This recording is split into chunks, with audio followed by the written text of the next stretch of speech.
தனம் அடுத்த வர எபிசோடில் பார்த்தீங்கன்னா இன்னமும் அந்த திவாகர் பார்த்தீங்கன்னா சௌந்தர்யா வந்து வேணுனே வந்து கால் பண்ணி என்ன அவன் ஹஸ்பண்ட் கிட்ட உண்மையெல்லாம் சொல்லிட்டியா அப்படின்னு சொல்லிட்டு வம்பிழுத்துட்டு தான் இருக்காங்க.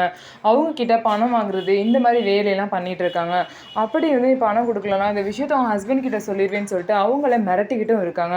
சௌந்தர்யாவே பார்த்தீங்கன்னா இப்போ தான் கொஞ்சம் கொஞ்சமாக சண்முகத்தை புரிஞ்சுக்கிட்டு வராங்க. இப்படிப்பட்ட நல்லவனை நம்ம ஏமாத்துறோம்னு சொல்லிட்டு சௌந்தர்யாக்கவே பார்த்தீங்க அப்படின்னா குற்ற உணர்ச்சியாக இருக்குது. இதை எப்படியாவது வந்து சண்முகத்திட்ட சொல்லலாம் ட்ரை பண்ணுறாங்க. ஆனால் அவங்க மனசாட்சி வந்து ஒத்துக்கல.